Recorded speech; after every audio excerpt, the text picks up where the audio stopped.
with us this morning. Or it's a bit of a grey day here in Sydney today, although the sun is starting to shine through, which is a bit of a metaphor, I think, for today's topic, which is mental health. Sometimes our workplaces can make us feel quite grey, or they don't support us in bringing our best selves to work when we're experiencing troubles outside of work. So today we're focusing on getting that sunshine in and creating a mentally healthy workplace. I'm Alison Williams, and I'm the Managing Editor here at HR Advance. I'm the person who creates and sends you the news and information from our Knowledge Centre, and I keep you up to date with the latest information affecting your workplace. But also, don't forget, you can always log in directly to HR Advance and click on the Knowledge Centre from the homepage, and you can browse all our latest articles at any time. So today I have online Larry Forsyth, who is Senior Manager for HR and Work Health and Safety Consulting with the Australian Business Consulting and Solutions team. Larry is an experienced CEO, and he also holds a master's degree in HRM from CQ University, and he's also completed the executive coaching program at the University of Sydney. Larry works as a strategic HR consultant with a range of non-profit, private and public sector clients. And Larry is actually talking to us remotely from Tasmania today, where he's currently on assignment. So welcome, Larry.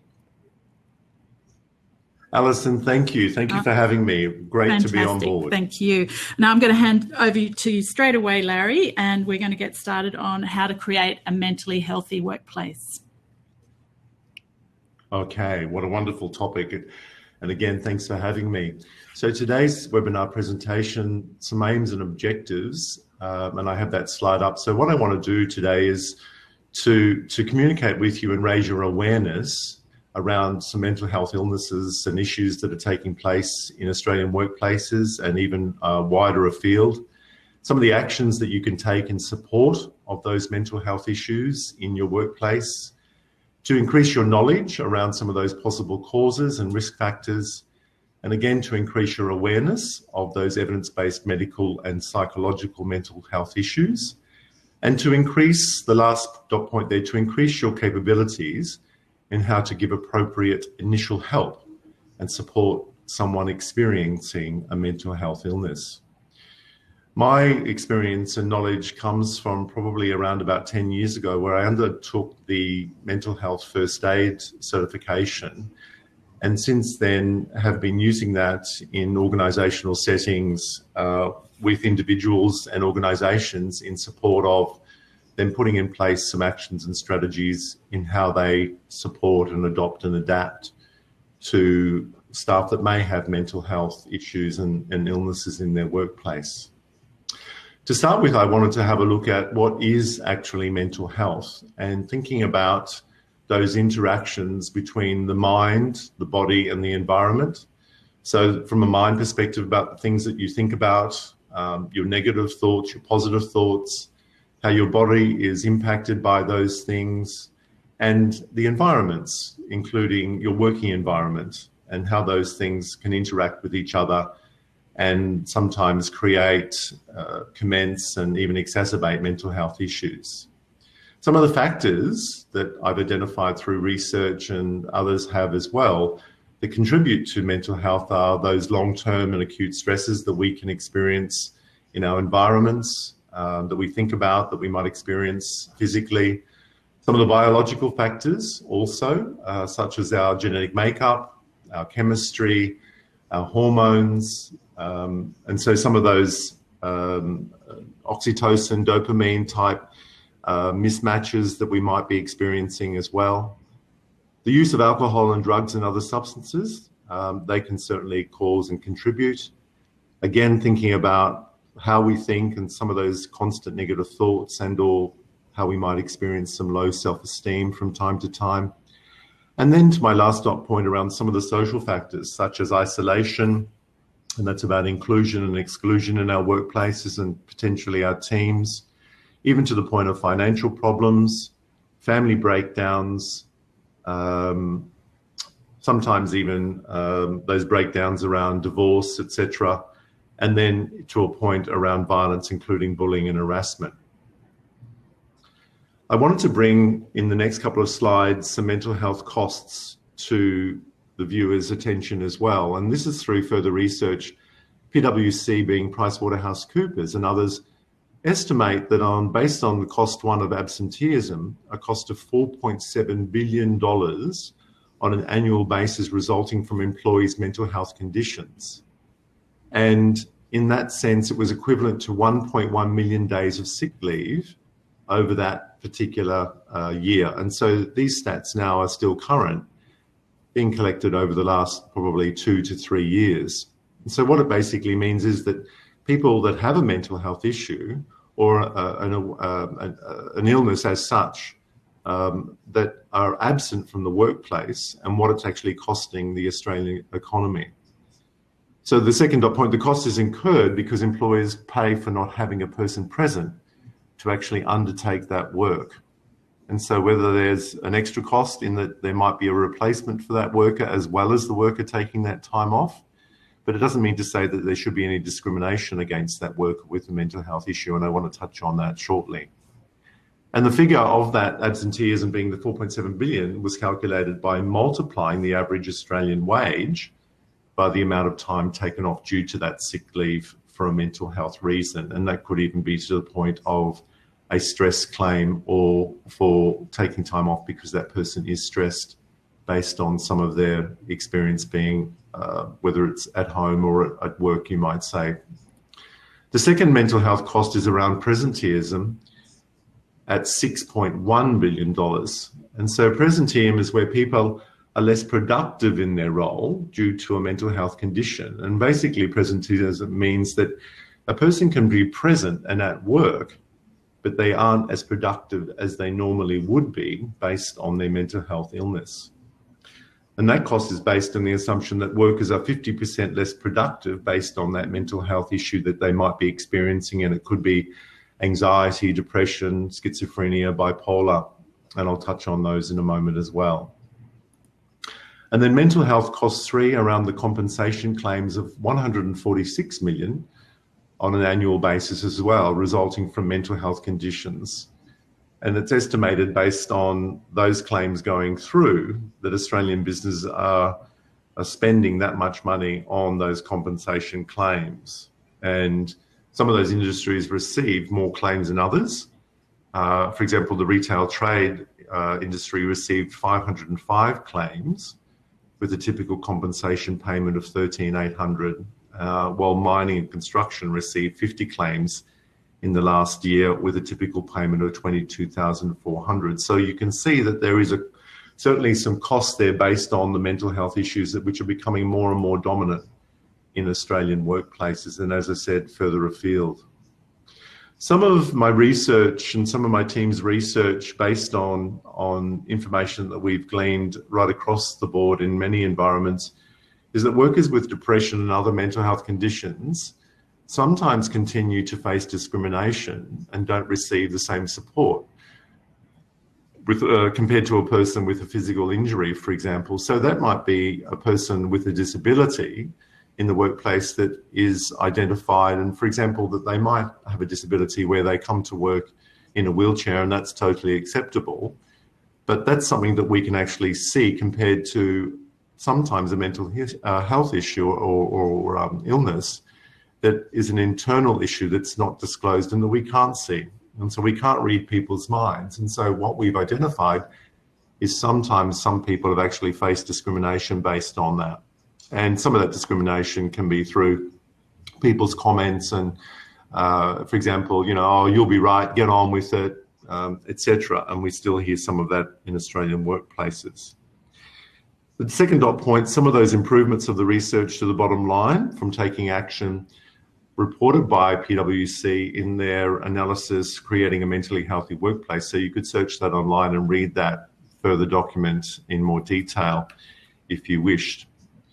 And so PricewaterhouseCoopers, through their research, calculated that on average, Australian businesses that receive a return of $2.30 for every dollar that they invest, which basically means that if we were to come, and we do that quite often, deliver a face-to-face mental health awareness session in your workplace, and let's just say it cost $500 as an example, then you multiply that by around 2.5, and that's the return that we've seen around the productivity of that change in workplaces and of that individual, just because we're raising the awareness and providing some information around that.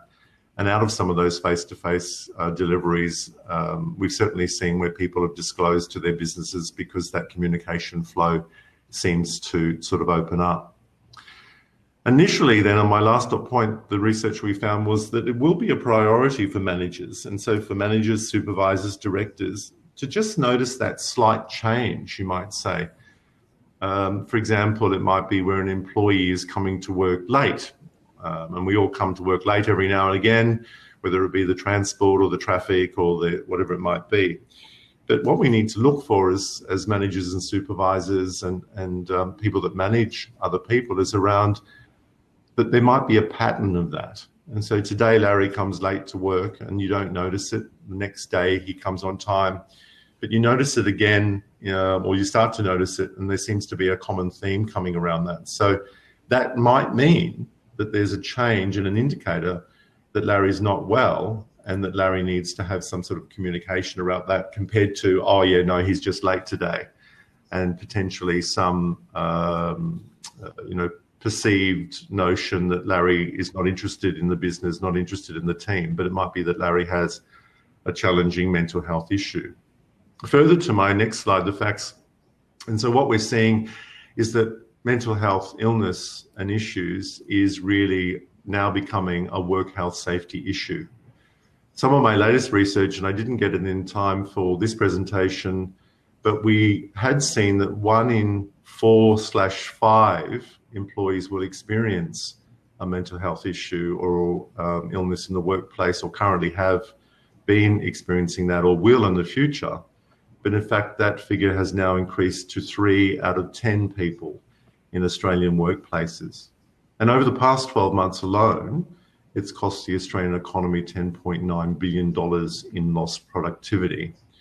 And it's likely, as I said there, 1 in 4, 1 in 5 are affected, but we've seen an increase now based on our research of 3 in 10. So it's, I guess you could say, double based on the number. And so that impact of mental health can lead to decreased productivity and even potentially cultural dysfunction.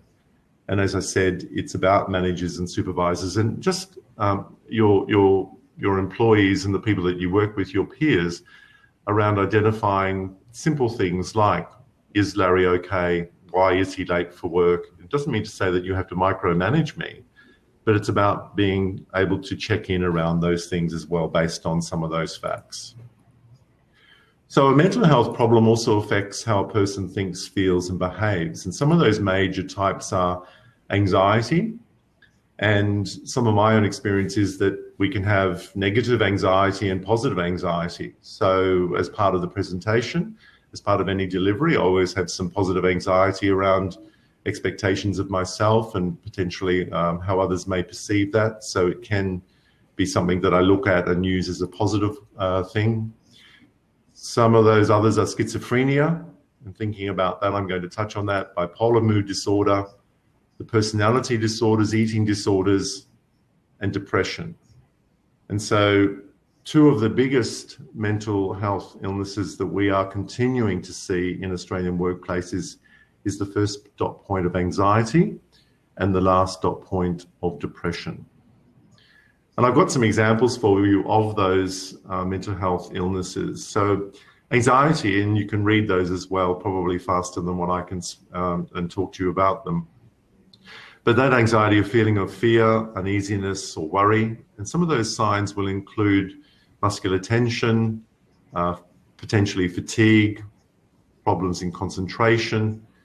And so in one way, anxiety can be appropriate, but when it's experienced regularly, there may be an anxiety disorder, and that could be something that continues on, and that's where I'd be suggesting a physician is involved.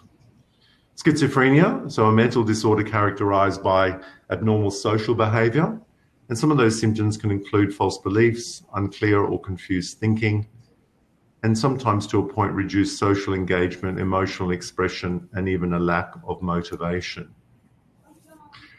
In my second slide there of examples, personality disorders. So this is a class of mental disorder characterized by enduring patterns of behavior around how the brain thinks and how you actually put your cognition in place around process, etc. Some of that in inner experience and how it might be exhibited in contexts that might be a little bit different to what might be reasonable or accepted, particularly in a workplace culture. And some of those signs include behavior that might be inflexible. Then there's the eating disorder. So it's a mental disorder defined by abnormal eating habits. And so some of those signs can include binge eating, where one eats a large amount in a short period of time, anorexia nervosa, where one eats a little, and/or bulimia, where one eats a lot and then rids themselves of the food. Part of that, though, is to, and allow me to say that in those terms, an eating disorder can also be a neurological thing too, where I would suggest a physician is involved in that as well. And example 3, depression. So a state of low mood and aversion to activity that affects a person's thoughts and behaviours, feelings, and even a sense of well-being. And the signs there, well, they're quite long, as you can see. And so to a point, in very extreme cases where people may contemplate or attempt or commit suicide. Gravely devastating, and we've seen many cases like that in the media around people's anxiety and depression, where they've unfortunately committed that suicide, etc., based on some of the challenges the mind, body, and environment actually impacts on us. And then my last one there about bipolar. So it's a mental illness characterized by periods of depression and periods of elevated moods, so very sort of up, down. And the elevated mood is significant and can be called mania, hypomania, etc. And some of those signs include mania, where an individual behaves or feels abnormally energetic, happy, or irritable to the other sort of end of the scale. And so, for example, people that might be experimenting with drugs and alcohol could exacerbate into some sort of bipolar mood disorder as well.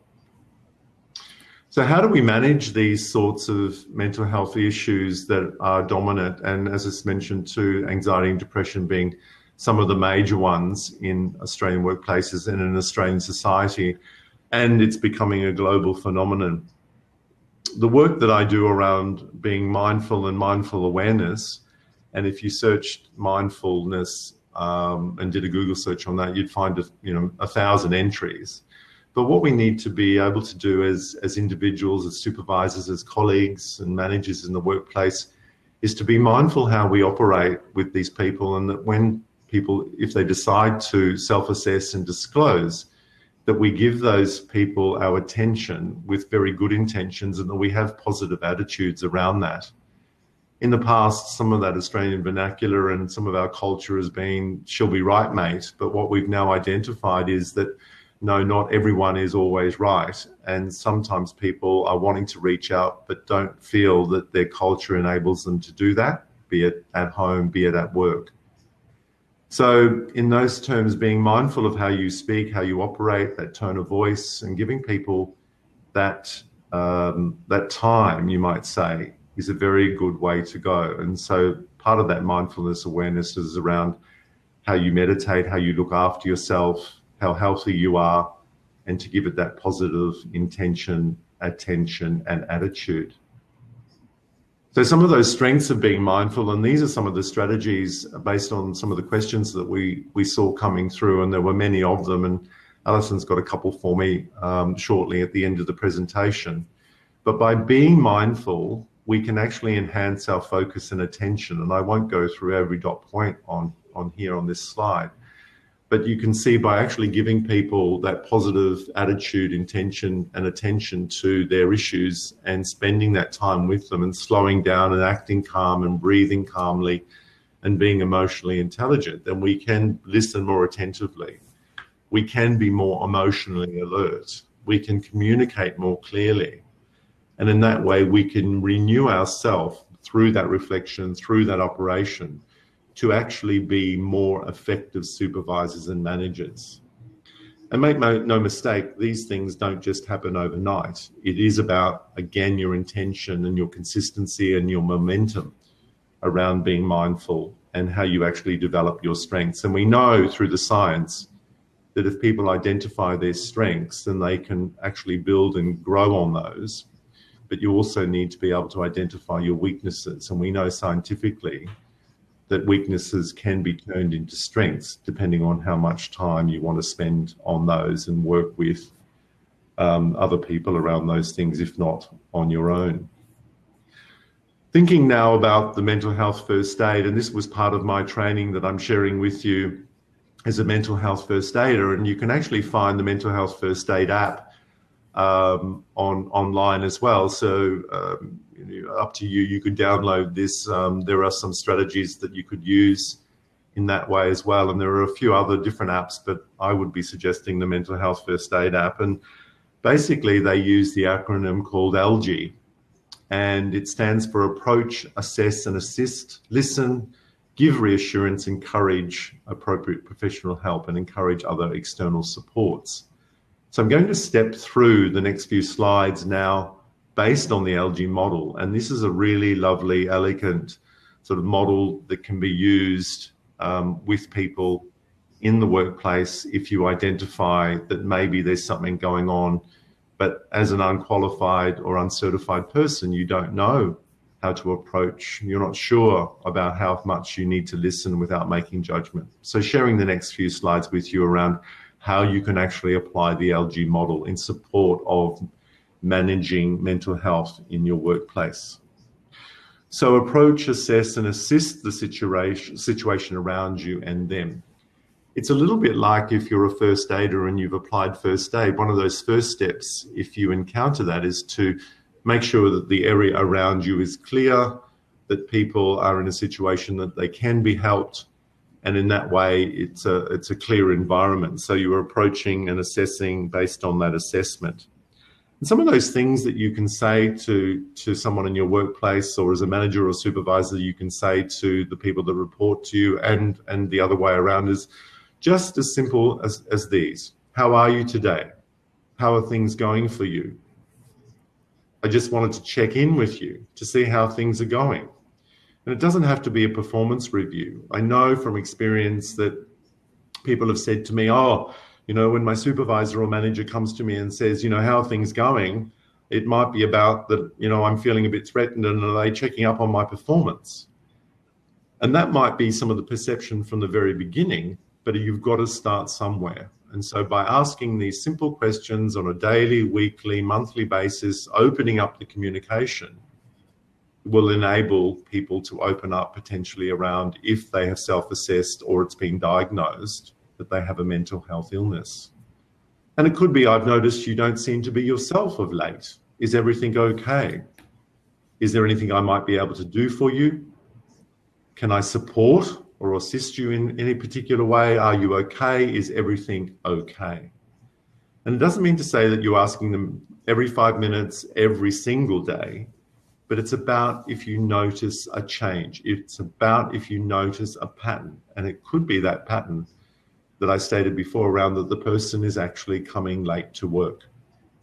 So that's about how you approach and assess and assist. Open up the conversation, be curious, ask the questions. The L is for listen, and we all do that from time to time. We're only human. It is what happens. Sometimes we judge and blame.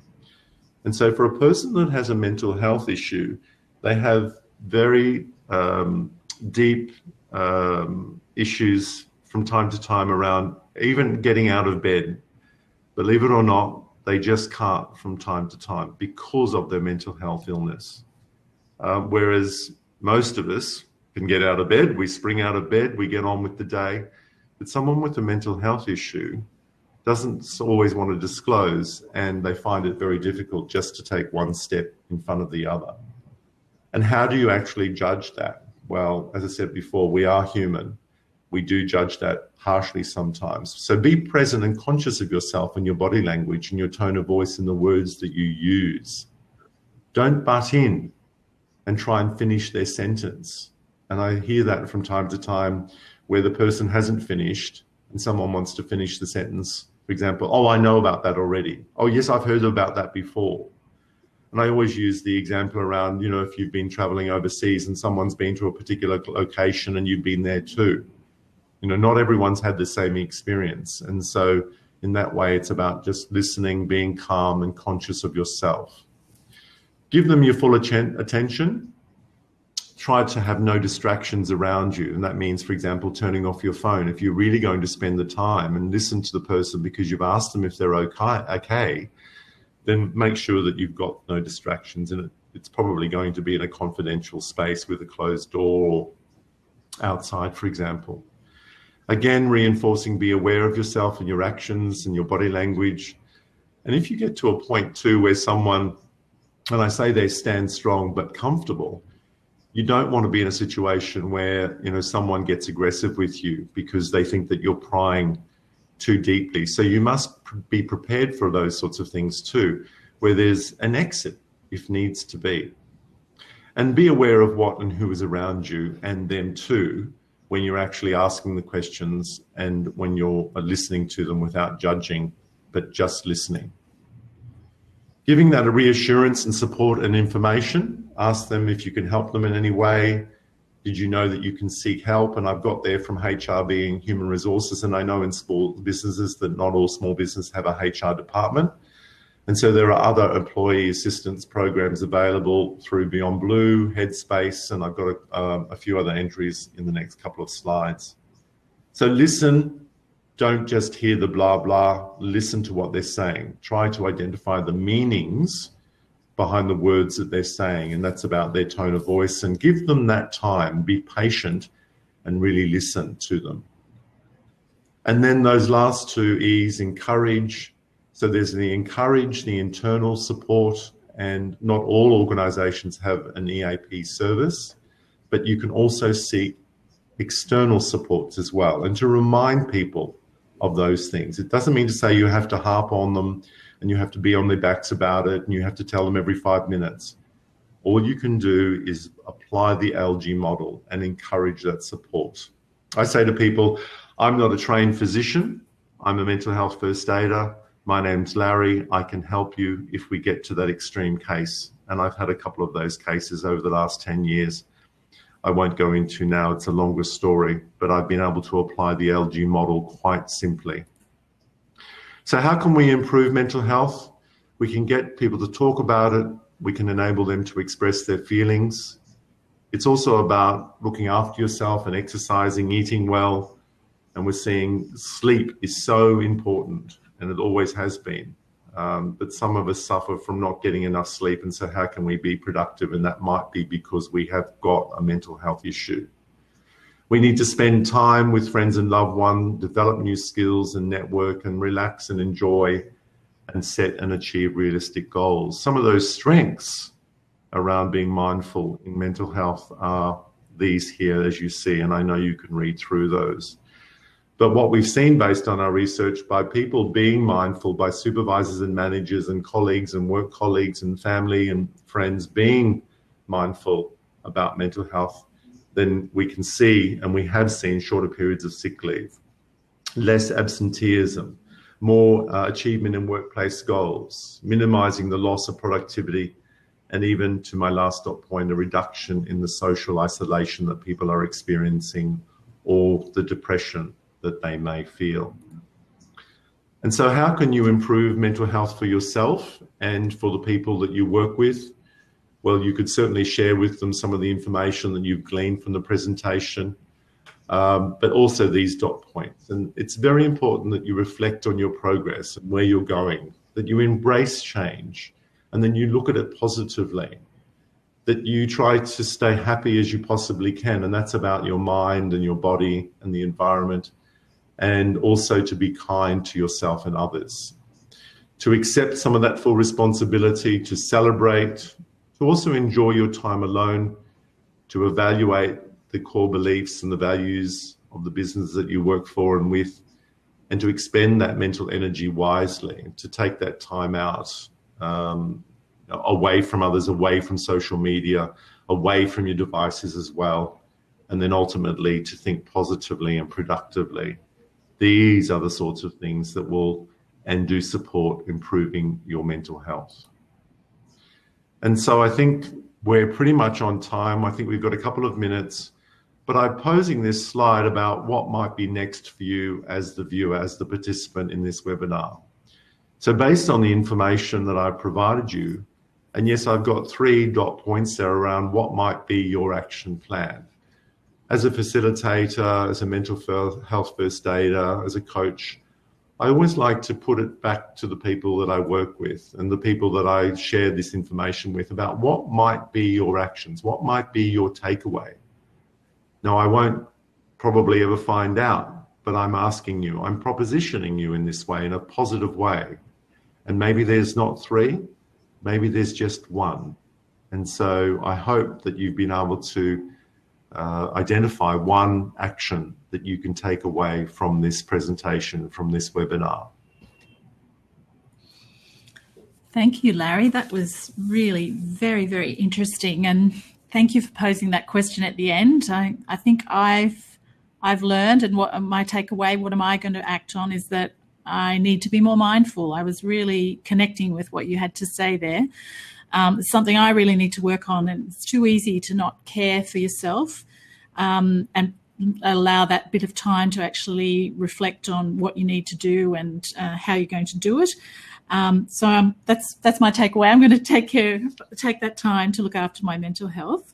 Good on you, Alison. Lovely. So thank you. But now we did have a lot of questions, and really we can't get to them all. But so I just selected a few. One of the questions that came through a bit is that how can employers distinguish between stress and mental health? What should they be looking for? It's a great question, and what we've identified more and more, and particularly in some of my research over even just the last couple of months, is that stress is related to mental health, and mental health is related to stress.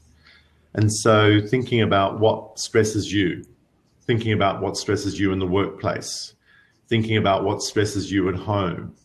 And so how do you actually create a vision? How do you create a goal? How do you create some actions that will actually decrease that stress? So firstly, identify what stresses you.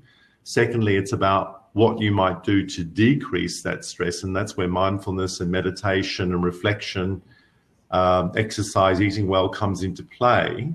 And in that way, it supports building up your resilience, which supports you to a point around potentially that you might suffer from some anxiety from time to time. So if you know what stresses you, think about that. You find out, you become aware, ask your family, ask your friends, talk to a physician, talk to your manager about that. Then think about the actions that you could take, supports building your resilience, which supports potentially if you were to be impacted by anxiety or depression as a mental health illness. So stress really is exacerbating what is, already poor mental health, is what you're saying. Yes. It is. It is. And, we are stressed by the challenges that we have at work. We're stressed from time to time in traveling to work and home again, through those traffic jams. We're stressed by what we need to deliver, what we need to cater for with our families, our communities, our neighborhoods, etc. And so in some ways, stress can actually be a healthy thing, but it's about being able to identify what's healthy stress and what isn't healthy stress, and to put in place some strategies and actions for yourself. So, a great one for me is when I get stressed is about undertaking some exercise. And so, I swim, and I like to swim every couple of days, and it actually decreases my stress. It feeds my dopamine. I feel better. And so that's a little bit of a strategy for myself. It's that regular exercise. It's being conscious of what I eat, what I drink, what I put into my body. And I know that will actually decrease my stress and support me in that way. Okay, thank you. That's a good advice. Now, look, we had another question along the lines of how do you deal with workers who are unwell and perhaps they may not even have insight into the fact that they're mentally unwell? And how, are employers allowed to direct them to go to a doctor to actually seek medical help? You know, what can an employer do here? Yes. As an employer, you can't direct someone to see a doctor, but as an employer, then you have a responsibility to at least start a conversation. So as a manager, if I identified anyone in my team that wasn't well, and it might be that they, got a general cold or they've come to work with a bit of a flu, and, we talk about that and we will say to them, best if you go home today. Now, some people won't want to go home because they think they have to stay at work and they're very committed, etc. But we know that, germs can be spread. But there might be a deeper issue around depression, around schizophrenia, around being irritable, and there might be some sort of personality disorder. And so again, it's a manager's responsibility or a business responsibility to even, to start up that conversation, to have that as an agenda item, to raise people's awareness, to provide them with information. And it can be a blanket approach, so you're not pinpointing anyone in particular, and you don't want to embarrass or victimize anyone. And then even to the point of actually creating and developing and implementing a mental health policy. Mm-hmm. I did this recently with an organization where it came to the forefront and it was identified and self-assessed by some of the workers in the workplace that they do suffer from anxiety and depression from time to time. And then through the training that I delivered, it was decided that we would create a mental health policy, which sits within the health and safety framework. And so what they saw was that employees, took that on board very well. They accepted the policy, and there became an open culture where the employees were able to communicate that, to talk about that. Initially, it was a little bit of a jibe here or there. The manager thought that, that was better to be doing that than not. I don't know if I totally agreed with that, but, it's about that it was out in the open. And if people want to disclose and they disclose confidentially, then I think that's a positive thing to have for an organisation than not. Yes, thanks, Larry. And on the issue of policies, it's interesting. We haven't had a mental health policy on HR Advance, but that probably is an indicator of how these issues are just increasing year on year as people get more stressed. So that is actually an area we are having conversations with our legal team. Yeah. And I'd certainly be interested in hearing from you, the subscribers, whether you are interested in having that kind of policy on HR Advance. As I said, we're certainly investigating that one right now. So do get in touch if that interests you. Look, just one last question, Larry, and perhaps you really probably touched on this in some ways already, but how should leaders be speaking to their teams about taking care of mental health? I think leaders, if I can take a step back just very quickly, I think leaders need to identify their own strengths and to work with their emotional intelligence around that, and to communicate that and tell their own stories. But I think it's about that leaders need to communicate that through to their staff, be it individuals or groups. And I did touch on that before. So it can be a blanket approach where you're not embarrassing or victimizing anyone with that communique. But it's about that leaders, most leaders like to be known as that, people can come and talk to them at any time about anything at all, and that they can come and do that confidentially as well. So I think a leader absolutely, leads from the front, but they also listen, they act calmly, they take it on board, they don't judge, and they act in an emotionally intelligent, strengths-based way, so that people feel like that they can come and talk to them and disclose, speak confidentially about their issues if they need to. I think being proactive would be a real factor here too, isn't it? Rather than just reacting as your team, falls apart around you. That's right. Yes, that's right. Start Yes. early. All right. Well, look, I think we'll leave it there. And thank you to the HR Advanced community for listening today. Thank you again, Larry. That was really informative. And I really hope everyone Thanks, Alison. Great to be on board. take something away with them today.